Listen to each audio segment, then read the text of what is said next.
కంట్రోల్‌లో ఉండదు. నేను పవిత్రంగా జీవించలేను. నీకు సొల్యూషన్ ఏంటనంటే దేవుని వాక్యము నిన్ను పవిత్రంగా ఉంచుతుంది. కంట్రోల్‌లో ఉంచుతుంది. నన్ను కంట్రోల్‌లో ఉంచుతుంది.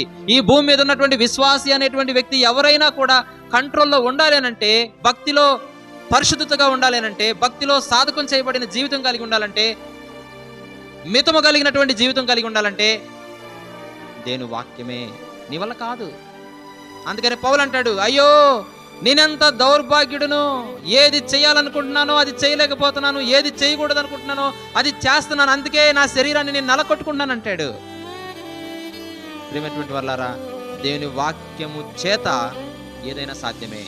ఈరోజు నీకు ఒక సొల్యూషన్ ఏంటి అనంటే, నీ హృదయాన్ని స్వాధీనపరచుకున్నట్టు నీ వల్ల కాదు. అయితే దేవుని శక్తి కలిగిన వాక్యం చెబుతా ఉంది, ఎస్, ఏ పాపనైనా జయించగలం. ఎవరి యొక్క సహాయంతో? దేవుని వాక్యముతో, శక్తి కలిగిన వాక్యముతో. ఆ వాక్యం నిన్ను భద్రపరుస్తుంది.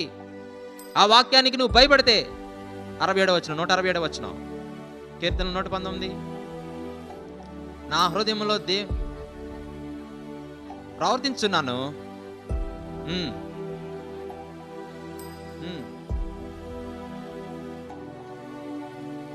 1 మినిట్ చదవమ్మా.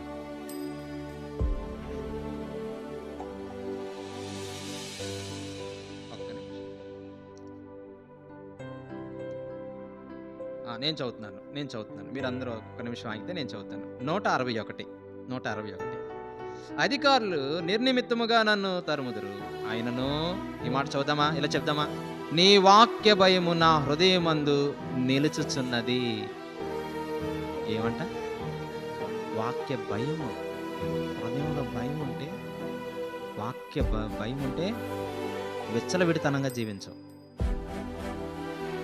హద్దు లేకుండా నీ ఇష్టానుసారంగా ప్రవర్తించు.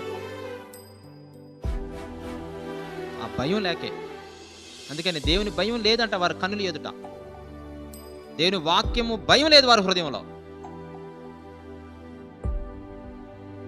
అందుకే వాళ్ళ జీవితంలో ఇష్టానుసారంగా జీవించి, ఎన్ని చెప్పినా, ఎన్నిసార్లు గద్దించినా, ఎన్నిసార్లు వాక్యం పదే పదే నీతో మాట్లాడుతున్నా నువ్వు లోబడతలేదనంటే నీ హృదయంలో దేవుని భయం లేదు, దేవుని వాక్య భయం లేదు.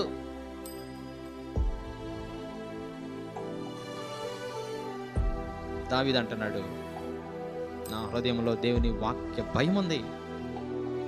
నా హృదయాన్ని లోపరుచుకుంటున్నాను వాక్యానుసారంగా జీవించడానికి. నా హృదయంలో వాక్యాన్ని భద్రపరుచుకున్నాను. తిమోతితో అంటున్నాడు పౌలు, తిమోతి, లేఖనముల యందు, పరిశుద్ధ లేఖనముల యందు